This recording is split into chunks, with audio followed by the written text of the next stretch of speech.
Hello Sagittarius, and welcome to my channel Green Lion Goddess Tarot. I was feeling like I had heaps of energy, like I want to go jumping, doing something like this kangaroo, Two of Crystals, the Two of Pentacles, balance and adaptability. So there's excitement in the air for you Sagittarius, I have to say. March is carrying a lot of energy of wanting to take leaps and bounds forward. I would say it's like, I want to go exploring this new stuff. But it also is an energy of recalibration. We do have a Mercury retrograde. We are in eclipse season, and March does carry all this eclipse energy alongside the beginning of the new Saturn and Neptune cycle in Aries, which is going to be a really good cycle for you guys, a 36-year cycle. And it's great because it's in your fellow fire sign. So things are wanting to move forward, but I feel like it's not until April you're ready to jump into leaps and bounds. This is a month of, because Mercury is going retrograde, your mind's going inwards. It's an energy of looking where optimism has masked emotional misalignment. The recognition this month may sound something like expansion without alignment is just movement, which is kind of pretty much what this kangaroo is doing. It's kind of jumping, and then I'm from Australia, so we have kangaroos here. They can jump in all sorts of different directions, boing, boing, boing, jumping over new things, trying to explore new stuff, feeling excited about that. But the energy is, how aligned is this kangaroo? Balance and adaptability. So that question, are you chasing expansion or building something that feels like yours, is going to feel really, is it expansion without alignment, or is it just movement? What's feeling aligned for you? So it could be a little bit like you're feeling like you're jumping all over the place a little bit with this Two of Crystals, but yet the Two of Crystals is the Two of Pentacles. So it could be a lot to do with career or money, like new directions coming in with that. This could look like something like reassessing a career goal that no longer excites you, or something that does excite you, but you're just trying to find your feet with it, something that actually aligns to you a little bit better. It could be taking some kind of creative work more seriously, because this Neptune Saturn beginning, this is a whole new beginning. It's at the 0 degree point of the zodiac, is in your house of creativity, passion, joy. So this is very exciting for you. And it could be just, a sense with we do have a full moon in Virgo in your fellow mutable sign. So this will be challenging you to move forward, but it may be looking at a goal that you had, whether this is a career goal or a financial goal, and just simplifying it. Maybe there was something overly ambitious about it. Maybe it's just bringing it back into simplicity, into alignment. So that feels like this sense of there's questioning you, whether your current path reflects your real values, your true values, and what are they anymore? They may be shifting and changing with this territory and this turf. And so whilst it feels exciting, I feel a little bit like this kangaroo's going this way, that way, this way, that way. It may be a sense of just trying to clarify the direction that you're going in and trying to find grounding, but it's also not as, it also has to have this adaptability, like you're trying out new things, trying out new paths, investing in new energy, new paths, new directions. That seems important. Let's see what's shifting and changing for you. 1-3 Sun Aries. Great. So, we are moving into Aries season in March. We start off in Pisces season, but the 1-3 is where you're ready to expand and grow into new territory, new domains. But that's, again, this energy of, it's so tempting to go off and go, so much new exciting things to be seeing here, especially when the sun does move into Aries, which is Aries season. It might feel like a fresh new start for some of you, but it needs to have this sense of, this time around, because we've got Saturn involved with this Saturn and Aries energy, you've got a map and you've got a plan, and you need to create that as you're going. So it's like we're not going off just excitedly going, this looks fun to explore. There's a little bit of responsibility that's coming in with this, but ultimately it does have to have what they're showing me is it's not all like boring fun Saturnian stuff. It needs to have a little bit of fun. It's like when perhaps you had a hobby that is ready to turn into something that you could be making money from. Here it is, the Knight of Wands. Okay, this is the Knight of Fire. This is the Sagittarius energy. So exciting. I'm off flying again. doing exciting new things, slaying mythical beasts, not being afraid to try new things. It really is very wonderful energy for you, Sagittarius. So, and it could be that, I've always had this dream or this creative dream or something that I've sort of taken on as a hobby. Here's the tower energy, the eclipse-like energy, something that was hidden perhaps is ready to now be seen. So this could be for some of you about visibility. Definitely could be about visibility. Absolutely. I'm getting visibility vibes here. The walls are coming down of the tower and you're being seen a little bit more. But interestingly, the Five of Pentacles is, I think you might have a little bit of a battle with that, with the visibility. Some of you might have a visibility wound or not sure how I want to be seen. It's interesting. In the Light and the Death card, that makes a lot of sense coming in, plus the Ace of Cups. That, with accelerated cycles of birth, death, rebirth, we're seeing that with the Ace of Cups, the beautiful birth, the goddess of love, next to the king of the underworld here, Hades. Cycle of birth, death, rebirth are going to be really intensified for you. So there could be some intensity around it, but look at this, the Empress, the King of Cups. Okay, so let's see what else is coming through. I need to make a bit of room for this. Let's put these two together. And let's put these two together because we're stepping out of the darkness into the light here, Sagittarius. Something is there. Something's there. Oh, let's see what's on this. Yeah, Two of Swords. So lots of choices, little choices and decisions here. And again, it's like I feel this need to have some kind of alignment and focus with that. So it feels exciting, but at the same time, little choices might make a big difference. Here you are as the overall energy. This is the Sagittarius energy, the Knight of Fire. So it might feel like I'm on a bit of a quest. Like you might feel a bit like, oh, you're on a quest, you're on a mission.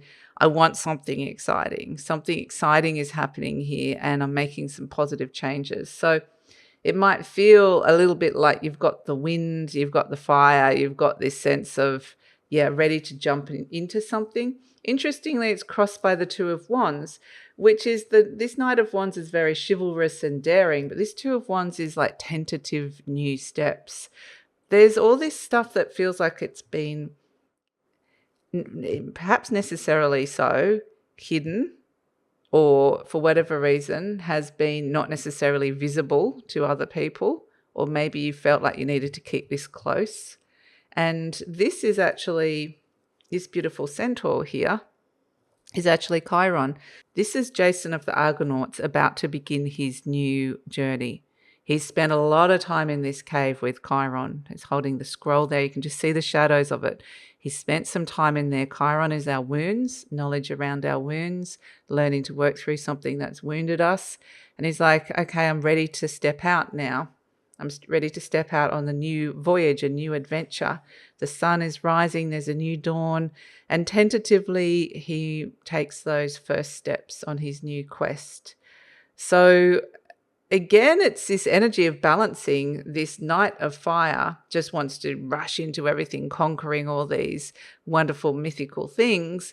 And yet there's this tenderness, this vulnerability, this sense of going out and allowing a part of you to be vulnerable, to be seen, and to test and try that out without having to feel like you've totally got it all. You've got it under control, or you totally know what is happening here.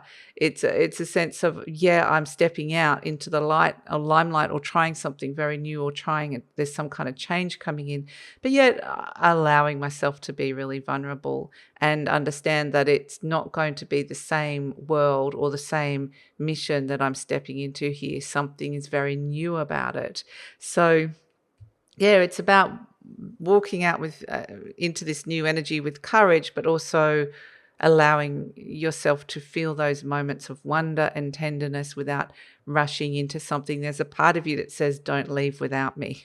That's the part that's been in that cave with Chiron and says, you're not leaving without me, because here's the Tower card. This is Poseidon, the god of the sea. And whatever that was hidden inside this tower, this story is of the Minotaur, the half man, half bull, being hidden because it was something, you know, not supposed to be seen for human eyes. It was something that was supposed to be shameful and hidden and kept away. You know, we're going to pretend that doesn't exist there. And Poseidon, the ocean, this is Neptune coming in. He represented by Poseidon coming in and says, hey, this is actually Neptune and Saturn, because Saturn is the walls, the things that kept you constrained. And he's Neptune, the god of the sea, coming in and dissolving those walls and saying, hey, what's there? What's behind there? What have you been hiding all this time? And it might be like, oh, that moment, those dreams where suddenly you turn up to your first day of school and you've got no clothes on, or you're on stage and you don't know your lines, that sort of stuff. And it's like, okay, Neptune's gone. Very curious. There's something here that has been hidden away and needs to be dissolved. The walls are coming down. And that can be, you know, some of the Knight of Wands is like, oh, that's how I normally might respond to something, but they're kind of, it's a different energy. So it's interesting, in your conscious mind, we have the Justice card. This is Athena, the goddess of truth and wisdom. And she has the owl by her side. And the owl, this is the need for balance. Again, you've got that energy of balance and truth coming in, and wisdom. So again, it's the not rushing into something that is not feeling aligned for you, wisely assessing whether this is the right thing for you, and to be able to, they're showing me that, they're bringing me to the story of the owl, which was the protection of the innocent. And there's a whole story around the owl, that there was an innocent maid and something terrible happened to her, and she was turned into an owl and sat beside Athena's head for the rest of eternity, so that she felt safe and protected, but also her story converted into wisdom. So it is this sense of looking at our deepest vulnerabilities and the things that have wounded us, and turning that, having a wise head around that.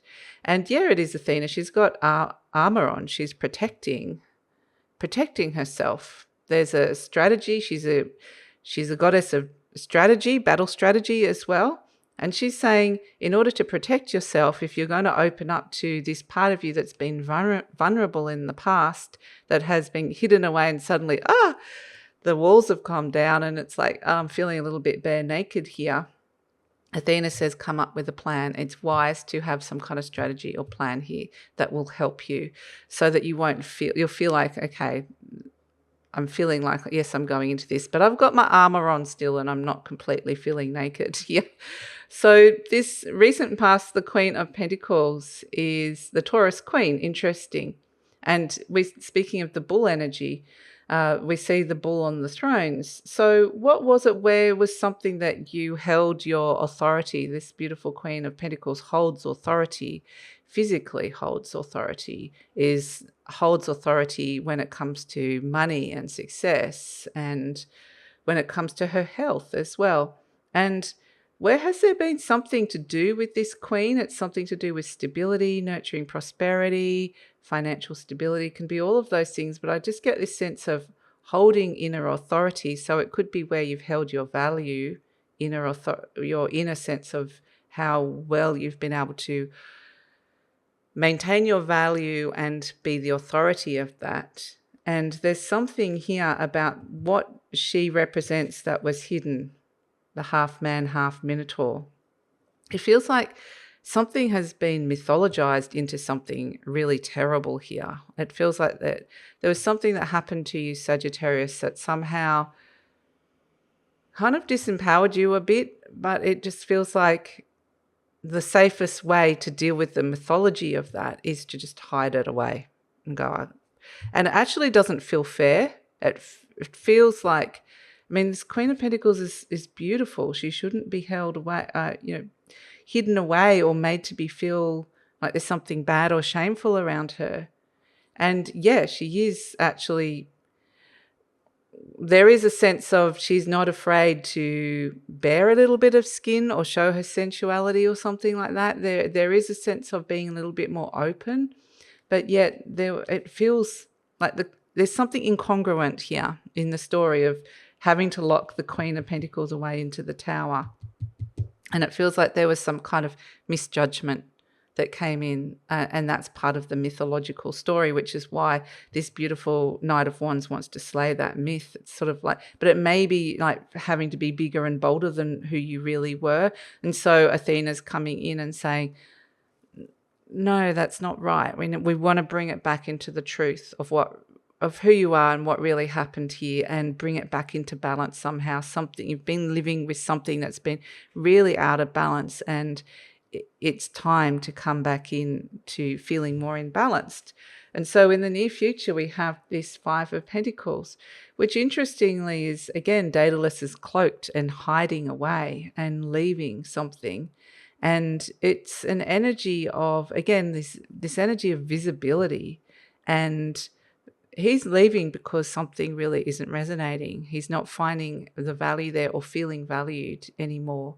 And so it's a sense of potentially really going, okay, instead of jumping around madly like the kangaroo, going boing, boing, boing, this is fun, leaping over these new things, with more of a sensitivity and sense of consciousness of what really felt right for you, and what really does feel right for you moving into the future here. And again, these themes of how exposed do you want to feel, or do you need to still work with that thing that's hidden here that is to do with your value? There's some kind of hidden value here that you're working with, and there is a challenge to expand and grow. So that could look like wanting to change jobs, or shifting something with your career, or responding differently within a relationship, or just like, I need to go and work this out for myself, and it's not, my value is not based on what a relationship, it's not relational is the word, relational. It's not based on your relationship with somebody else and what you see mirrored back to you. It's like, I need to go figure this out yourself with the Five of Pentacles. And so it makes a lot of sense here that you're turning up as the Page of Cups in terms of what's being mirrored back to you. This is the story of Narcissus, and it's beautiful, a beautiful youth. So it's this energy of innocence lost, something got demonized or mythologized into something terrible, and it's like reclaiming this innocent part of you. And the beautiful story of Narcissus is that he'd never seen his own true reflection, and finally one day sees it and falls in love with it. And so this is a card of self-love, of seeing your own reflection being mirrored back to you. And it's a journey of him seeing it himself, rather than it being reflected back or being told through a story or through a relationship that this is how valuable you are, through a work situation, through whatever that is. And so this is about reclaiming your own identity, your own image, your own reflection, and self-love with that Page of Cups, and seeing what is being reflected back now that the tower, the walls, that thing that felt like it was hidden or enclosed or restricted is coming down. And so it makes a lot of sense that the energy surrounding you is the Death card. Okay, so this is surrendering to the change, surrendering to the transformation. And I'm just so drawn to the sun in the background there. You know, we saw it a little bit here in the Two of Wands. It's like it's just creeping over the horizon here. But the Death card, it's much brighter.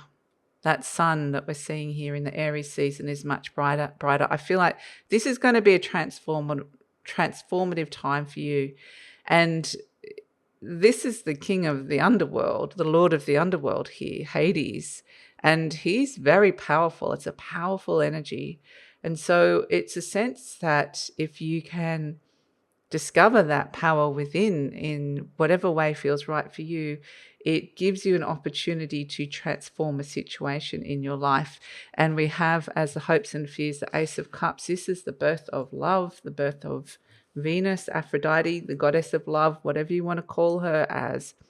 And this is the beginning, a new beginning for your heart. Look how big that cup is. It's a cup of love, joy, happiness, healing. And this is the birth of something new in your house of joy, with Saturn and Neptune in there. So what is that? And again, here she is naked. There's this sense of feeling kind of naked or exposed that's coming in. So, but this is, again, it's this sense of innocence, the birth of something beautiful and creative that you might want to bring in, that these parts that have been hidden value, hidden worth, hidden creativity that are ready to come up and out now. And here we are in the darkness again. So the Eight of Cups, the Seven of Swords, the Five of Pentacles, we're all under the light of the moon. And that may be that the eclipses are illuminating something for you, especially that full moon in Virgo. Something has been hidden. Here the Eight of Cups is Psyche journeying into the underworld. Feels like a descent. And then the Seven of Swords is, again, the cloaked figure. With the swords, the shadows are long. There's something that you've been thinking about for such a long time that's been there, and yet it's been in the darkness. Maybe it hasn't been clear, but there's something that I think you need to address here, Sagittarius, and go into that underworld and realize that there you have the power to make there's something here that this is the Seven of Swords is doing something that it's like, I don't want to do that or make a choice or decision about that, but I have to.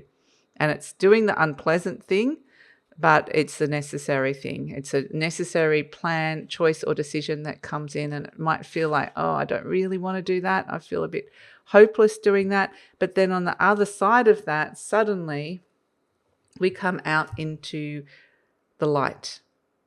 The Empress, things start to flow, abundance starts to flow. The Empress in this deck, she's Demeter, the Mother Earth. She's pregnant, and she's next to the King of Cups. This king has been hurt in the past, but yet he's coming back to love. He's holding the lyre, which is an ancient harp-like instrument, learning to be creative, learning to be open, learning to be vulnerable and emotionally stable through that, learning to trust your intuition, allow your creativity and the vulnerability to come up and out, and to nurture that with the Empress, creatively nurturing something that you're going to love, that is something creative that, yes, you might feel vulnerable about sharing this as well. Maybe it is about opening up to love again. But with the Empress by your side, this is the time of abundance and harvest, a time to nurture this thing that is birthing into your life. And it's very, very beautiful energy coming in here, a beautiful birth that is coming in. Interestingly, she's pregnant, so it might require a gestation period as well.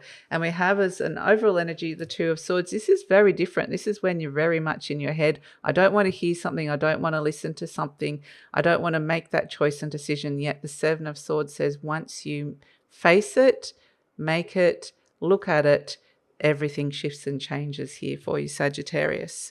So let's pull an affirmation card for you and see what is coming in. And it's like that thing I just didn't want to hear or look at. And yeah, this is also conflict. The Two of Swords is uncertainty, not sure of a direction. And it feels like that really shifts and changes once we get to that. So this is your affirmation cards. If you imagine that there is like a soul energy or a guide that wants to give you some affirmations moving through this is the message. I am safe in the universe and all life loves and supports me. I breathe in the fullness and richness of life. I observe with joy. This word joy is really important to you. As life abundantly supports me, that's what's happening with the Empress, and supplies me with more good than I can imagine. And we also have, my healing is already in process. Beautiful. My willingness to forgive begins my healing process. I allow the love from my own heart to wash through me, cleansing and healing every part of my body. I know I am worth healing. And yeah, that's a very beautiful energy. And I feel like, doing this kind of deeper alignment and deeper work is going to keep you instead for April, when all the planets are moving ahead. They're going to be turning direct, and that's when it's it's go time. Everything can move forward from then. So use this time wisely is what the owl on Athena's head is saying. And reclaim your innocence. And look, here's your final message, your final soul message. Your charm is the peace symbol. Find peace. Make peace with something. Finally find that peace.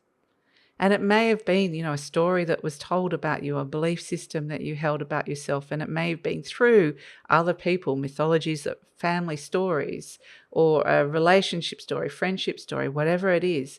But make peace with that, whatever's hiding there in the darkness. And then there's this beautiful energy of coming back out into abundance with the Empress. So finally finding peace or making peace with something is the final message for you, Sagittarius. And because we have the eclipse in the Virgo and Pisces axes that are coming up, and we're in those eclipse seasons, we're in the eclipse season, this is the perfect time to be able to do that.